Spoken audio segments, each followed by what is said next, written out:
Welcome back to PDPR. Kalau ni waktu makan tengah hari sebab tu background cikgu pun background dapur. Cikgu harap segala tugasan yang cikgu bagi sebelum ni kamu buatlah sebab dia sangat berkait dengan subtopik-subtopik yang berikutnya ni. So make sure sebelum kamu masuk kelas RBT tu kamu siapkan dulu segala tugasan lepas tu. 4.0 ni lakaran akhir. Kalau kamu ingat, kalau kelas sebelum ni kita buat menentukan konsep dan idea tu kan. Okey, konsep ada dua jenis, sama ada bentuk mengikut fungsi ataupun fungsi mengikut bentuk. Kemudian kamu buat lakaran idea. 4 lakaran idea. Kemudian kamu akan pilih satu yang terbaik. Satu yang terbaik itulah kamu akan jadikan dia sebagai lakaran akhir. Terbaik tu terbaik dari segi mudah untuk nak hasilkan, segi rupa bentuk dia, fungsi dia.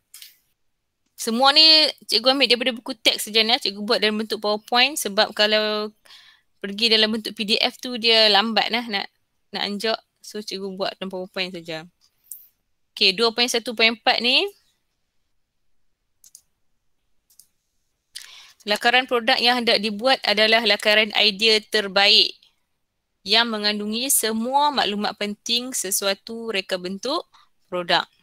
Maksudnya yang macam cikgu kata tadi, pilih salah satu lakaran idea yang terbaik untuk dijadikan sebagai lakaran produk dan mengandungi semua maklumat penting sesuatu reka bentuk produk.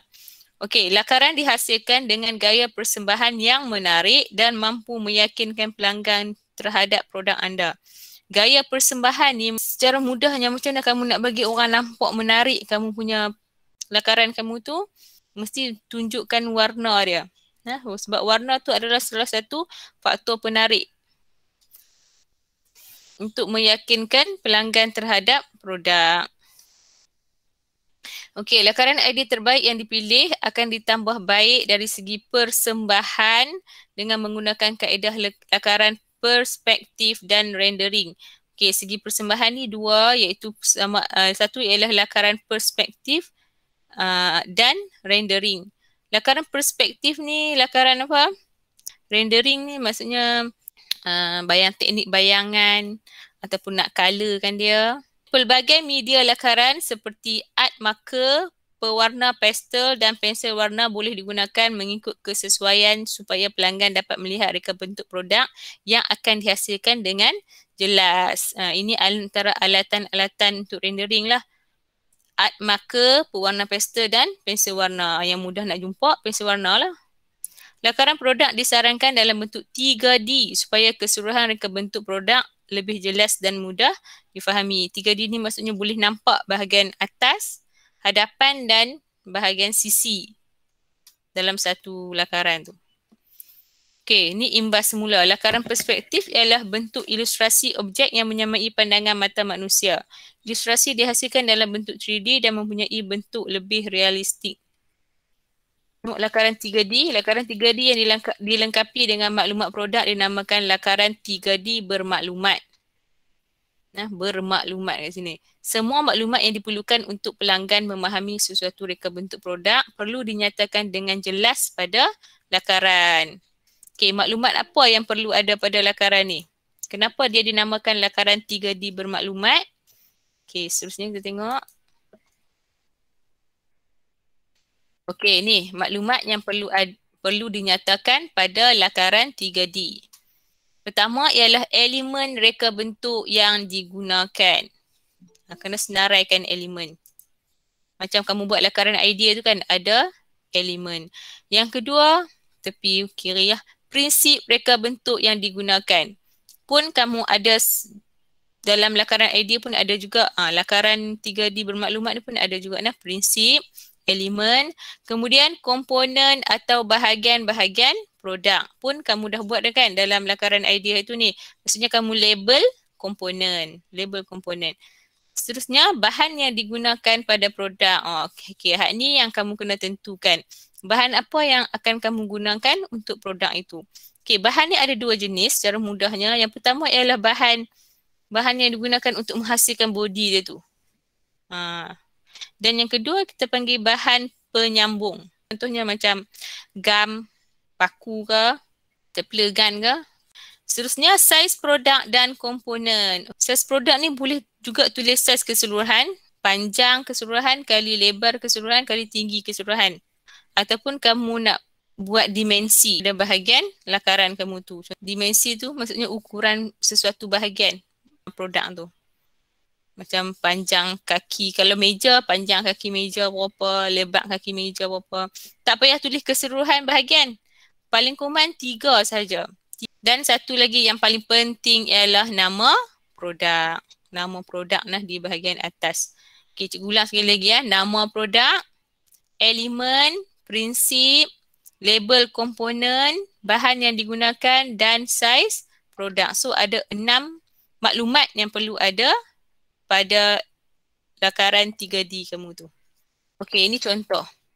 Contoh kat sini ialah penggilap kasut magic. Ni nama produk lah, nama produk penggilap kasut magic. Kemudian ada bahan, dia buat senarai bahan kat sini. Okay, senarai bahan. Lepas tu ada senarai prinsip, senarai elemen. Kemudian ni adalah label komponen. Nah, label komponen. Ini adalah dimensi dia. Dimensi dia tulis dimensi pada bahagian produk ni. Panjang dia. Nah, ni kita panggil garisan dimensi 280 mm. Kena tulis unit dengan jelas nah. Kemudian panjang dia, lebar pemegang, semua ada. Kat sini dia bubuh 4 dimensi. Kita tengok contoh produk yang kedua iaitu pengagih makanan ikan automatik ni.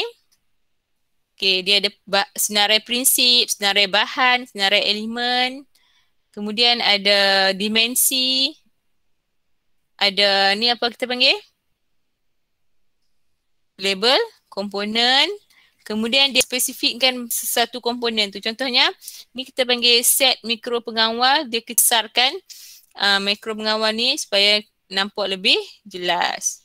Bekas makanan ikan dibuat daripada apa? Botol minuman plastik ni. Maksudnya benda yang kecil dia besarkan supaya kita boleh nampak lebih jelas. Produk seterusnya ialah bag jean. Pun sama, ada senarai bahan, ada senarai elemen, prinsip, kemudian ada label komponen, dimensi. Dan ni dia buat apa ni? Dia bagi pelanggan nampak dengan lebih jelas pandangan sisi beg tu. Nah, dia memang nipis lah kan, beg nipis saja. So dia tulis kat sini poket penyimpanan hadapan, poket penyimpanan belakang. Kenapa dia buat pandangan sisi macam ni? Sebab produk dia ni melibatkan bahagian depan dan belakang.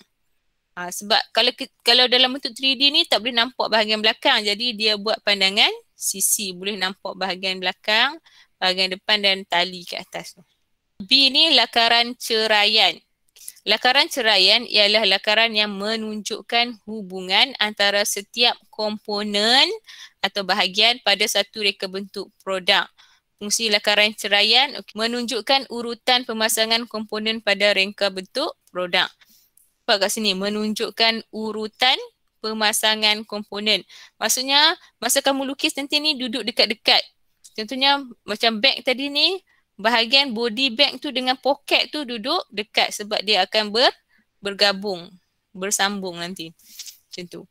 Okey, yang kedua menggambarkan rupa sebenar reka bentuk produk.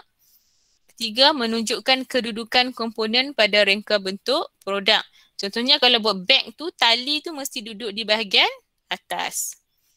Seterusnya, menunjukkan hubungan antara komponen-komponen pada reka bentuk produk. Menunjukkan urutan untuk mencantum reka bentuk produk yang mempunyai lebih daripada satu bahagian. Seterusnya, memudahkan proses pembuatan dan penyelenggaraan reka bentuk produk. Nak buat pun senang lah, dah tahu dah poket tu duduk di bahagian ni. Poket belakang duduk bahagian ni. Tali duduk bahagian atas. Nak buat pun senang. Okey, mari kita tengok contoh. Ni adalah contoh lakaran ceraian. Okey, dia mula dengan penutup atas. Dia duduk atas lah. Flow, dia ada flow kat sini lah. Menunjukkan, flow ni menunjukkan urutan. Okey, penutup atas ni dia akan tutup apa? Dia akan tutup komponen ni. Ada motor 80, gear taji, semua dikeluarkan satu persatu. Ada bateri, pemegang bateri. Kemudian di sini dia buat anak panah flow, semua ni akan dimasukkan atau dicantumkan ke bahagian ni, dinamakan komponen ni dinamakan sebagai perumah. Okey, kemudian ada switch tekan tutup, dia tunjuk diletakkan di mana? Di bahagian lubang ni. Switch tekan tutup. Kemudian bahagian bawah, penutup bawah, penutup bateri, skru kayu. Skru kayu ni ialah bahan penyambung pun dia bubuh kat sini, dan pad pengilap dekat bahagian bawah ni. Okey, faham dah? Maksudnya kat sini macam dia katakan tadi, mengikut urutan cara penyambungan komponen-komponen. Dilukis tu pula secara mengikut urutan dan kedudukan dia. Okey, yang ni fungsi komponen pada penggilap kasut. Setiap komponen tu mesti ada nama. Mesti kena bagi pilih nama apa pun yang sesuai dengan dia. Contohnya yang ni tempat pegang dinamakan pemegang. Fungsi pemegang untuk apa? Pemegang yang ergonomik, membolehkan pengguna memegang penggilap dengan selesa dan kuat. Kemudian komponen switch tekan tutup, memula dan menghentikan pad pengilap mengikut keperluan. Pad pengilap digunakan untuk mengilap dan membersihkan kasut kulit dan kasut PVC. Dia ada nama dia ada gambar dia, dan dia ada fungsi. Motor AT, menggerakkan gear dan memutarkan pad pengilap ketika digunakan. Gear taji, memindahkan kuasa dan memutarkan pad pengilap. Perumah, memegang semua komponen produk dalam satu struktur yang kemas. Okey, C, lukisan kerja. Okey, lukisan kerja ialah lukisan yang menerangkan dengan terperinci rupa bentuk komponen suatu produk yang dihasilkan. Lukisan ini dihasilkan sebelum suatu model atau produk dihasilkan. Lukisan kerja merangkumi lukisan isometrik, oblik, skematik, perspektif, ceraian, unjuran dan lain-lain lagi. Okey, apa beza lukisan dengan lakaran? Adila? Yes. Apa beza pendapat kamu lah? Lakaran dengan lukisan. Lakaran tu mungkin yang 3D semua tu kan. Mungkin lukisan. Lakaran tu 3D, lukisan tu? Lukisan tu macam tak lah dia. Nampak sama kan, tapi tak serupa. Okey, terima kasih Adila. Assalamualaikum. Wali Udin? Ejaan lah. Ejaan tu dah jawab. Lakaran tu dia tak siap lagi, lukisan dah siap dah. Macam contengan saja dalam bukan, sebalik. Lakaran ni just untuk yang awal saja. Macam conteng-conteng lah cikgu. Yang lukisan ni pula dia secara terperinci untuk sesuatu jenis gambaran tu. Betul. Tepat sekali nah. Kalau lukisan ni terperinci ni dari segi ukuran, dari segi sudut, sudut, ukuran semua terperinci. Sebab tu dia nak lukis ni dia kena guna alat. Dia kena guna pembaris, dia guna pembaris T tu. Untuk hasilkan satu. Kemudian dia ada apa? Kamu nampak kat sini contoh-contoh ni, nampak ada garisan-garisan halus ni. Ni kita panggil garisan binaan. Dia perlukan garisan binaan. Sebab dia kena buat dengan terperinci exactly macam produk sebenar. Kalaulah produk tu besar pun kan, kalaulah dia, produk yang real tu besar dari segi saiz dia, kita kena kecilkan dia ikut skala. Kita kena guna skala. Untuk hasilkan betul-betul yang macam real. Macam produk sebenar. Tapi kalau lakaran ni dia agakkan macam anggaran kita je lah. Sudut kita anggarkan lebih kurang 30 darjah ni. Panjang lebih kurang 5 cm ni contohnya kan. Kita ambil agakkan saja lakaran tu. Lukisan ni lebih spesifik.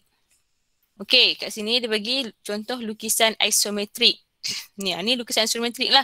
Lukisan isometrik ni paksi 30 darjah. Nampak paksi dia 30 darjah.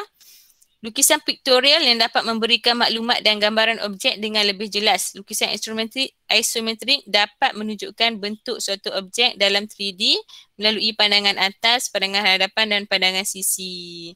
Okey, atas, hadapan, belah kiri ni hadapan dan belah kanan ni ialah sisi.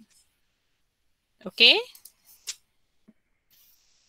Lepas tu ada lukisan skematik. Lukisan skematik ni untuk ni siapa yang buat elektrik ni ada panggil apa? Teknologi elektrik ni dia kena buat lukisan skematik juga nah. Tambah lukisan skematik. Lukisan skematik ialah litar elektronik yang menunjukkan kedudukan komponen elektronik dalam bentuk simbol.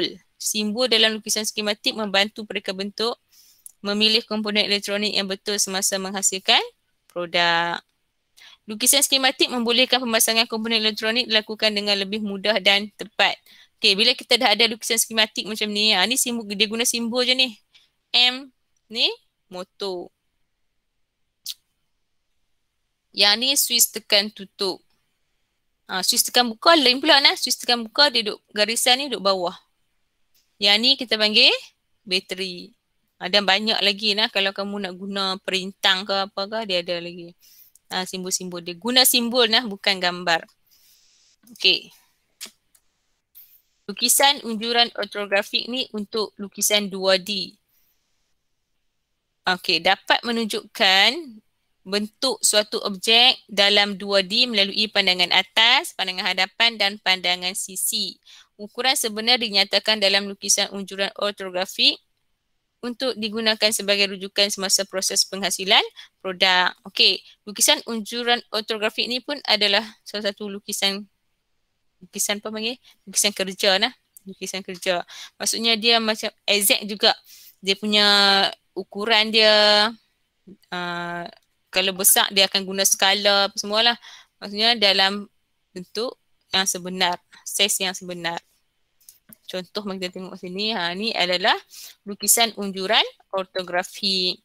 Okey, dia bahagikan kepada 4 bahagian macam ni. Satu kertas lukisan ni kamu bahagikan kepada 4 macam ni. Mula-mula sekali lukis pandangan. Ini adalah pandangan hadapan. Okey, lukis pandangan hadapan dulu. Ni okey, yang ni pun garisan binaan ni. Garisan binaan, nampak tak garisan-garisan halus ni kita panggil garisan binaan. Okey, buat sampai atas, garisan binaan sampai ke atas. Ini adalah pandangan atas. Nampak tak sama panjang dengan bawah sebab dia guna garisan binaan yang sama. Okey, ni pandangan atas dan yang ni pandangan hadapan. Pandangan hadapan. Yang ni pula pandangan sisi.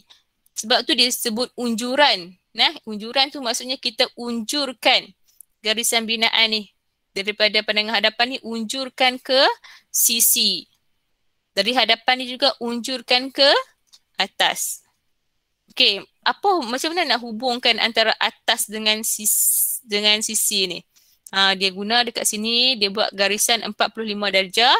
Dia akan pantulkan garisan ni ke sisi ni.